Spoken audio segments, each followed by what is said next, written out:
हम आज खिलजी वंश या खिलजी साम्राज्य के बारे में अध्ययन करेंगे। इससे पहले हमने गुलाम वंश का अध्ययन कर चुके हैं। दूसरा वंश आता है खिलजी वंश। 1290 ईस्वी से 1320 ईस्वी तक इसका शासनकाल था। खिलजी वंश की स्थापना जलालुद्दीन फिरोज खिलजी ने 1290 ईस्वी में की थी। इस वंश की स्थापना किसने की थी? जलालुद्दीन फिरोज खिलजी ने 1290 ईस्वी में इस वंश की स्थापना की थी। इसके भतीजे व दामाद अलाउद्दीन खिलजी ने 1296 ईस्वी में धोखे से हत्या कर दी और स्वयं सुल्तान बन गया। जो इसका भतीजा था, जो जलालुद्दीन का क्या नाम था, अलाउद्दीन खिलजी, उसने 1296 ईस्वी में क्या कर दी, इसकी धोखे से हत्या कर दी और खुद सुल्तान बन गया। अलाउद्दीन ने सिक्कों पर अपना उल्लेख द्वितीय सिकंदर करवाया कि एक सिकंदर महान हुआ था, उसकी जगह इसने कहा कि उस सिकंदर की तरह मैं भी शक्तिशाली हूँ, तो अपने जो सिक्के चलाए उस पर द्वितीय सिकंदर नाम उल्लेख करवाया था।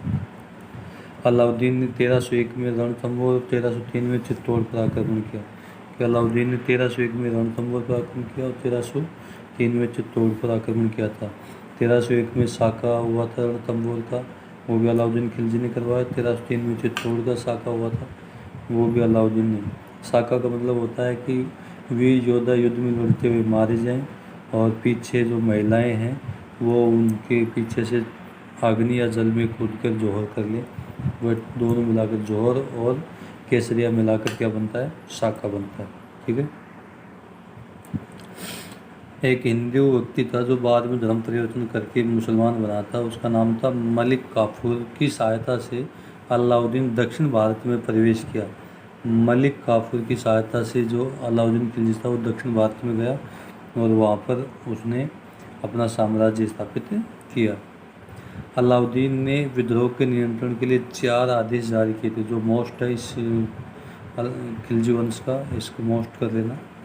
क्या आदेश दिए थे? अमीर वर्ग की संपत्ति जब्त करना और खालसा भूमि को कृषि योग्य बनाकर राजस्व में वृद्धि करना। अमीर वर्ग की संपत्ति को जब्त करना एवं खालसा भूमि को कृषि योग्य बनाकर राजस्व में क्या करना? वृद्धि करना। खालसा भूमि कहते हैं बंजर भूमि को, और उसको कृषि योग्य बनाकर वहाँ फसल पैदा करके राजस्व में वृद्धि करना। और जो अमीरों के पास जो संपत्ति होती तो उसको जब्त कर लेना। दिल्ली में मद्य निषेध, जो कि नशे का जो कारोबार होता था, उसको बंद करना। गुप्तचर प्रणाली का गठन, गुप्तचरों का गठन किया गया। गुप्तचर होते थे जासूस, जिसे हम क्या बोलते हैं? जासूस। उनका गठन करना कि कोई साम्राज्य के प्रति कोई साम्राज्य को समाप्त करने की कोई योजना तो नहीं बना रहा है, उनका पता लगाने के लिए। अमीरों के परस्पर मेल, चौथा है इसमें, अमीरों के परस्पर मेल मिलाप पर रोक लगा दी थी, जिससे कि अमीर अगर अपनी संपत्ति जब्त करने के बाद में अगर कोई संगठन नहीं बना सके, इसलिए उनके मेल मिलाप पर क्या लगा दी? रोक लगा दी। ये थे 4 आदेश दिए थे अलाउद्दीन खिलजी ने विद्रोह को नियंत्रण करने के लिए, तो ये मोस्ट कर लेना। खजाइनुल फतह में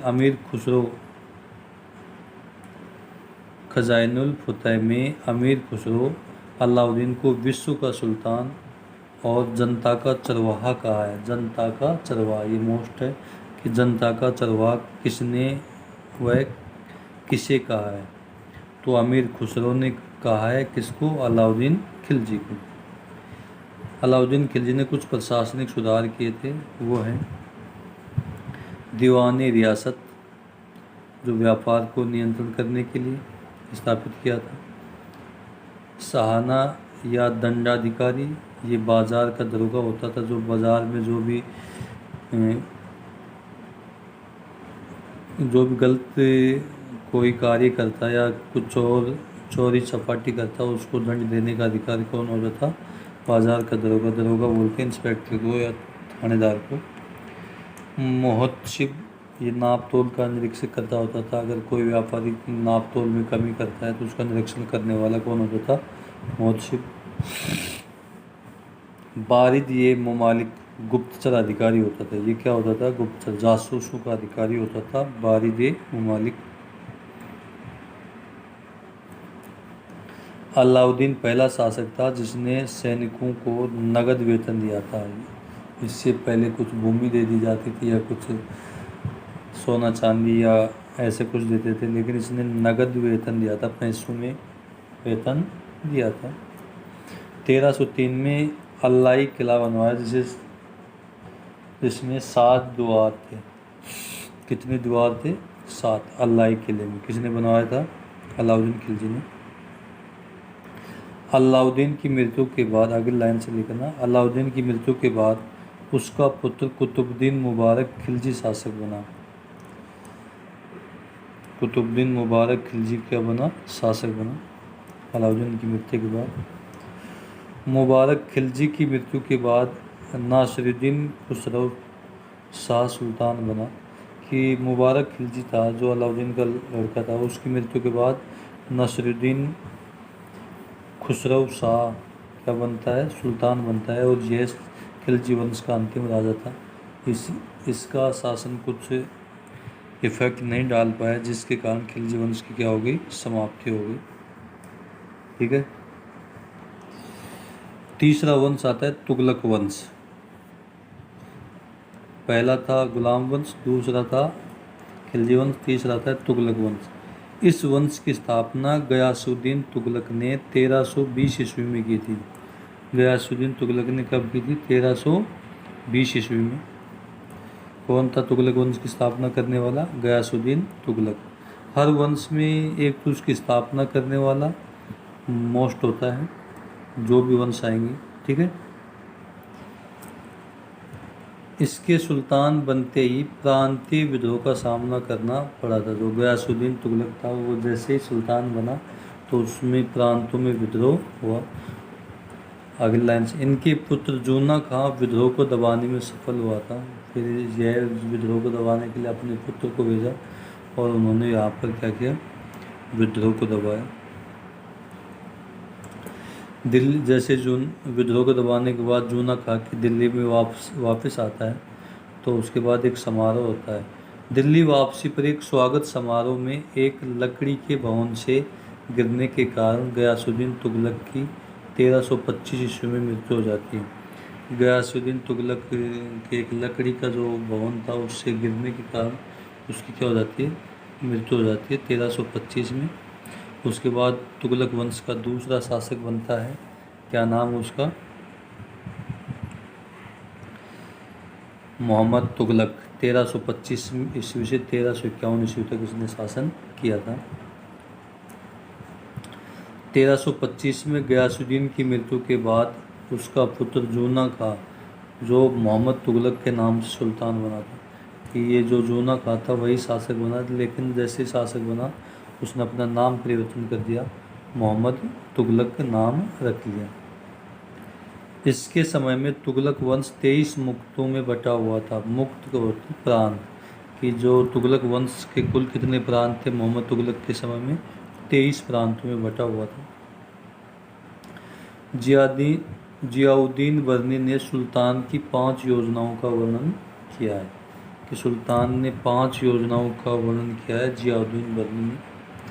एक तो था दोआब में करबल्दी, जो कि दोआब क्षेत्र कहते हैं, 2 नदियों के बीच की भूमि को क्या बोलते हैं? दोआब। तो दोआब में टैक्स में वृद्धि की। दूसरा, देवगिरी को राजधानी बनाया। कब से? 1327 से 1335 तक देवगिरी राजधानी रही। सांकेतिक मुद्रा का प्रचलन। इस सांकेतिक मुद्रा के रूप में कुछ सांकेतिक मुद्रा चलाई थी, जो किसकी थी? तांबे और कांसे की थी। चौथा है खुरासान पर आक्रमण और कराचील की ओर अभियान चलाया था। इसने खुरासान पर आक्रमण किया था और कराचील की तरफ क्या चलाया था? अभियान चलाया। अगला लाइन से देखिए, 1333 ईस्वी में मॉस्को से एक यात्री आया था, इब्न बतूता। क्या था? इब्न बतूता भारत आया, जिसे सुल्तान ने काजी नियुक्त किया गया। काजी होता है धर्मगुरु। तो इसने मोहम्मद तुगलक ने इब्न बतूता को काजी के रूप में नियुक्त किया। वो जो कहाँ से आया था? मोरक्को से। मॉस्को नहीं, ये क्या है? मोरक्को। ठीक है, जिसने मॉस्को लिखा हो उसको काट लीजिए। है मोरक्को से आया था। 1342 में राजदूत बनकर चीन भेजा। 1342 में इसे इब्न बतूता को राजदूत बनाकर कहाँ भेजा? चीन भेजा गया। और 1351 में मोहम्मद तुगलक की क्या हो गई? मृत्यु हो गई। उसके बाद बनता है फिरोज शाह तुगलक। ठीक है, ये 1351 से 1388 तक इसका कार्यकाल था। फिरोज शाह तुगलक मोहम्मद तुगलक का चचेरा भाई था। फिरोज शाह तुगलक क्या था? मोहम्मद तुगलक का चचेरा भाई। ठीक है, इसने सरकारी व सेना की नौकरी को वंशानुगत कर दिया, कि जो भी सरकारी और जो सेना में जो नौकरी दी जाती थी उसको क्या कर दिया? वंशानुगत। वंशानुगत का मतलब जानते हो ना, कि अगर पिता के बाद में उसका पुत्र ही क्या बनेगा? वो है अधिकारी बनेगा, या सेना या सरकारी नौकरी प्राप्त कर सकेगा। वो होता है वंशानुगत, कि वंश के आधार पर मिलेंगे। अपने पुत्र फतेह खां को अपना उत्तराधिकारी नियुक्त किया था। इसने अपने जो पुत्र था फतेह खां, उसको अपना उत्तराधिकारी नियुक्त किया। अगली लाइन देखो, इसने सिक्कों पर अपना व पुत्र का नाम अंकित करवाया। दोनों का नाम अंकित कराया। जिस इसने जो सिक्के चलाए थे फिरोज शाह तुगलक ने, उसमें खुद का और उसके पुत्र दोनों का नाम अंकित करवाया था, लिखवाया। अंकित का मतलब लिखवाना। टोपरा व मेरठ में अशोक स्तंभ दिल्ली मंगवाए गए। जो टोपरा और मेरठ में जो अशोक स्तंभ लगाए गए थे, अशोक के द्वारा जो स्तंभ लगाए गए थे, उनको वहाँ से उठाकर कहाँ लगवा दिया? दिल्ली में। किसने? फिरोज शाह तुगलक ने। हाँसी और सिरसा के क्षेत्रों में नहरों का निर्माण सबसे बड़ी उपलब्धि थी। एक तो हाँसी क्षेत्र और एक सिरसा क्षेत्र, वहाँ पर नहरों का निर्माण करवाने की सबसे बड़ी उपलब्धि मानी जाती है फिरोज शाह तुगलक की, जो हरियाणा में पड़ते हैं आजकल, हाँसी और सिरसा। वहाँ पर नहरों का निर्माण करवाया। ठीक है, जब आगे हम बात करते हैं, इसने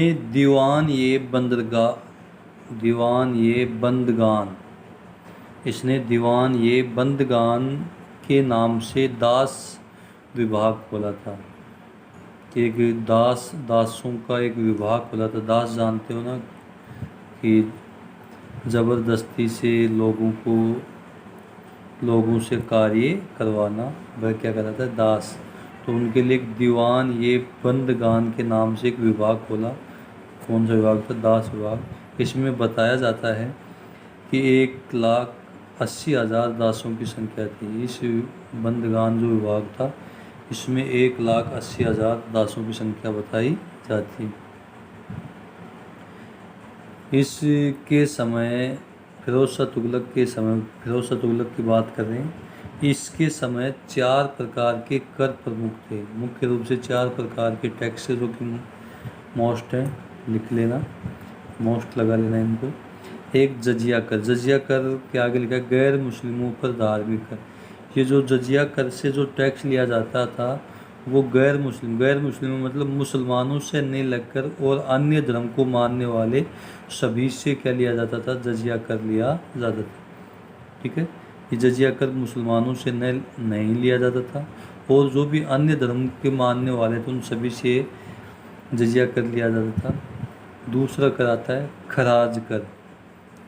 गैर मुसलमानों से लिया जाने वाला भूमि कर, यह भी मुसलमानों से नहीं लिया जाता था। ये जो वो तो जजिया कर जो धार्मिक कर था, जो कि अन्य धर्म को मानने वाले मुस्लिम धर्म के अलावा अन्य धर्म को मानने वाले थे, उनसे वो धार्मिक कर के रूप में जजिया कर लिया जाता था।